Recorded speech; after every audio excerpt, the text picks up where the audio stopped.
গীবতের 7টা ক্ষতি মনে রাখবে। 1 নম্বর, যে ব্যক্তি গীবত করে কোনো মুসলমানের অযথা কোনো কারণ ছাড়া, এই গীবত করার পর তার কাছে ক্ষমা না চেয়ে যদি সে মারা যায়, আল্লাহ না করেন এই অবস্থায় যদি মারা যায়, ক্ষমা চেয়ে নেওয়া দরকার। কবর থেকেই তার শাস্তি শুরু হবে। ইবনে মাজার 349 নম্বর হাদিসের বর্ণনা। এই হাদিসের বর্ণনাকারী সাহাবীর নাম আবু বকরা রাদিয়াল্লাহু তাআলা। কি নাম বলেন তো? আবু বকরা। আবু বকর না, রাসূলের একজন সাহাবীর নাম, সবচেয়ে শ্রেষ্ঠ মুসলমান যিনি, আবু বকর। আরেকজন সাহাবী আছে আবু বকরা, তার থেকে বর্ণনা। আন আবি বকরা রাদিয়াল্লাহু তাআলা আন মাররা নবী সাল্লাল্লাহু আলাইহি ওয়াসাল্লাম বিকবরাইন। রাসূলুল্লাহ সাল্লাল্লাহু আলাইহি সাল্লাম দুটি কবরের পাশ দিয়ে অতিক্রম করলেন। করার সময় নবীজি বললেন, ইন্নাহুমা লা ইউআযযাবান, এই দুই কবরে আযাব হচ্ছে। ওয়া মা ইউআযযাবানি ফি কাবীর, বড় কোনো অপরাধে তাদের শাস্তি হচ্ছে না। আম্মা আহাদুহুমা ফায়ুআযযাবু ফিল বাউল, তাদের একজনের কবরে শাস্তি হচ্ছে প্রস্রাবের কারণে। প্রস্রাবের নাপাকি থেকে সে বাঁচত না, ছিটাফোঁটা থেকে বাঁচত না। অন্য বর্ণনা আসছে ফাকানা লা ইস্তাতিরু মিনাল বাউল, সে প্রস্রাব থেকে আপনার ভালোভাবে আপনার পবিত্রতা অবলম্বন করতো না। কেউ কেউ আবার বলছে সে খোলামেলা প্রস্রাব করতো সবার সামনে। এই জাতীয় কারণে তার কবরের মধ্যে গজব আসবে।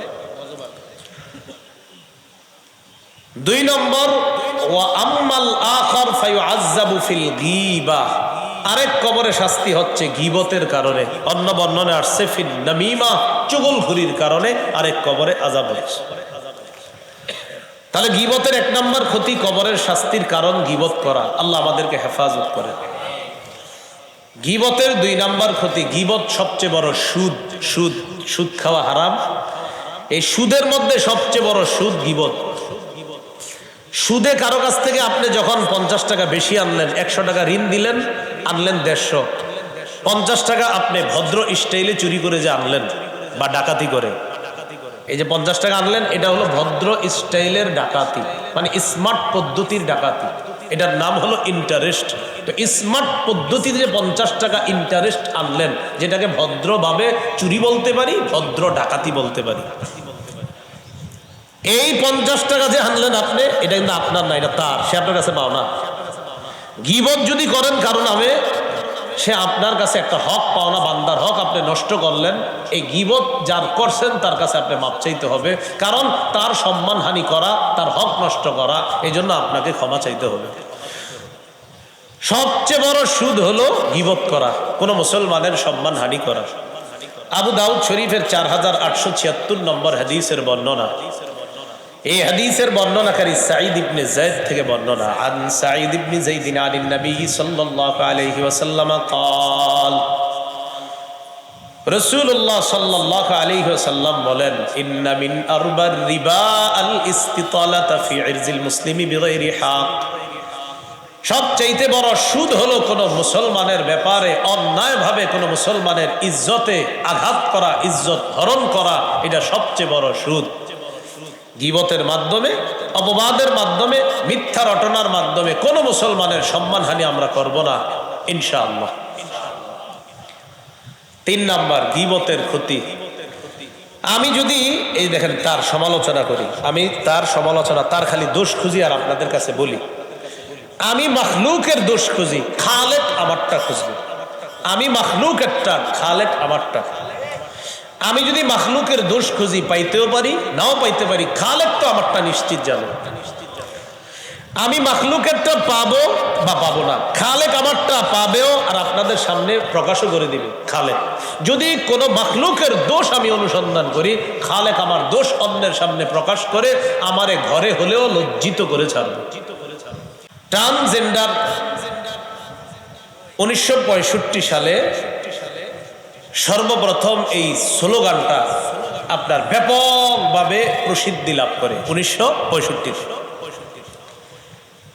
ট্রান্সজেন্ডার বা ট্রান্সজেন্ডারিজম অথবা জেন্ডার আইডেন্টিটি, রূপান্তর কামিতা অথবা লিঙ্গ পরিবর্তন মতবাদ, এই লিঙ্গ পরিবর্তন মতবাদের মূল বক্তব্যটা হলো, কোন বালক তার নিজের কাছে যদি নিজেকে বালিকা মনে হয়, মনে হওয়াটাই যথেষ্ট, চাই সে সার্জারি করে অপারেশন করে তার নিজের এই লিঙ্গ পরিবর্তন করুক বা না করুক, কোন বালকের নিজের কাছে বালিকা মনে হলেই বুঝতে হবে সে বালিকা, সে বালক না। এটা হলো আপনার রূপান্তর কামিতার মূল বক্তব্য, লিঙ্গ পরিবর্তন মতবাদের মূল বক্তব্য। কোনো ছেলে নিজের কাছে যদি মেয়ে মনে হয়, বাস সে মেয়ে, এবার চাই সে নিজের মেয়ে বানাক অথবা না বানাক, কোনো সমস্যা নেই, তার নিজের মনে হয়েছে মেয়ে, বাস সে মেয়ে। এবং আপনার আমেরিকার প্রাইমারি স্কুলগুলোতে এই শিক্ষাও দেওয়া হচ্ছে। তাদের পাবলিক প্রাইমারি স্কুলের একটা বই আছে, নাম আই অ্যাম আ জাজ। এই বইয়ের মধ্যে ছোট বাচ্চাদেরকে শেখানো হচ্ছে, I have a girl mind but a boy body. আমার দেহটা পুরুষের হলেও আমার মস্তিষ্ক মেয়ের। বাচ্চাকে শেখানো হচ্ছে আমার দেহটা পুরুষের হলেও আমার মস্তিষ্ক মেয়ের।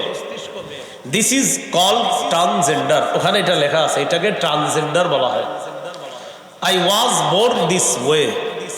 আমি এভাবেই জন্ম নিয়েছি। মানুষ আমাকে জন্ম নেওয়ার পর ভেবেছে আমি ছেলে, কিন্তু আমার মস্তিষ্ক বলে আমি মেয়ে। এটাকেই ট্রান্সজেন্ডার বলা হয়। বাচ্চাদেরকে শেখানো হচ্ছে।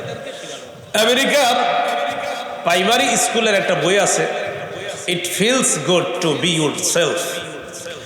এই বইয়ের মধ্যে আছে, বাচ্চাকে শেখানো হচ্ছে, সি দেখো, হোয়েন ইউ আর বোর্ন, যখন তুমি জন্ম নিলে, ইউ কুডেন্ট টেল পিপল, তুমি মানুষকে বলতে পারোনি who you are or what you felt, তোমার চিন্তা চেতনাগুলো মানুষকে তুমি বলতে পারোনি তুমি যখন জন্ম নিয়েছিলে। They looked at you and made a guess. জনগণ তোমারে দেখছে, মানুষ তোমাকে দেখছে, দেখার পর তারা তোমার ব্যাপারে একটা অনুমান করে নিয়েছে যে তুমি ছেলে। তোমারে দেখে মানুষ মনে করছে তুমি ছেলে, কিন্তু তুমি বলতে পারো না আসলে তুমি কে, কারণ তুমি ছোট ছিলে। পাশে এটা লেখা আছে, maybe they got it right, maybe they got it wrong. তোমার ব্যাপারে তাদের ধারণাটা সত্যি হতে পারে, মিথ্যাও হতে পারে। কিন্তু যখন নাকি তাদের ধারণাটা তোমার ব্যাপারে মিথ্যা হবে, আর এটা তুমি বুঝবা কখন, যখন একটু বড় হবা। হোয়েন পিপল গেস রং, মানুষ যখন তোমার ব্যাপারে খারাপ ধারণা করবে। খারাপ ধারণা কি জানেননি? তুমি আসলে ছেলে, কিন্তু তোমার মাইন্ড বলছে তুমি মেয়ে। মানুষ তোমাকে ভাবছে ছেলে, আসলে তোমার মন বলছে তুমি মেয়ে। এই যে মানুষ তোমাকে ছেলে ভাবাটা, এটা তাদের ভুল, এটা তাদের ভুল। যখন তারা তোমাকে এরকম ভুল ভাববে, তখন কি বলে দেখেন, it's okay to let them know. এখনই তোমার তাদেরকে বিষয়টা জানিয়ে দিতে হবে। কি জানিয়ে দিবা? তখন একটা গল্প আনছে, গল্পের চরিত্রের নাম রুতি। বলেন কি নাম? রুতি। আমগো দেশেরটার নাম হইল শরীফ। এই ওই গল্পে রুতি, তো সেখানে রুতির ব্যাপারে কি আসছে? রুতির ওয়াজ 5, রুতির বয়স হলো 5। When she told her parents, 5 বছর বয়সে রুতি তার মা বাবাকে বলল, I know you think I am a boy. দেখো আমি জানি তোমরা আমাকে মনে করো আমি একজন ছেলে, but really I feel like a girl. বিশ্বাস করো আমার মনে হয় আমি একজন মেয়ে। তার কি মনে হয় সে একজন মেয়ে? এটা হলো আপনার একদম বইয়ের অবিকল ইংরেজিগুলো আপনার একদম এইভাবেই লেখা আছে। এইটাকে ট্রান্সজেন্ডার বলা হয়। এই ব্যাপারে ওলামায়ে কেরাম যে আপনাদেরকে সতর্ক করে, বলেন এটার নাম সতর্ক বার্তা। কি নাম? ঢালাওভাবে আপনি বললে কিন্তু হবে না যে হুজুর আপনারা গীবত করেন না, এটার নাম সতর্ক বার্তা।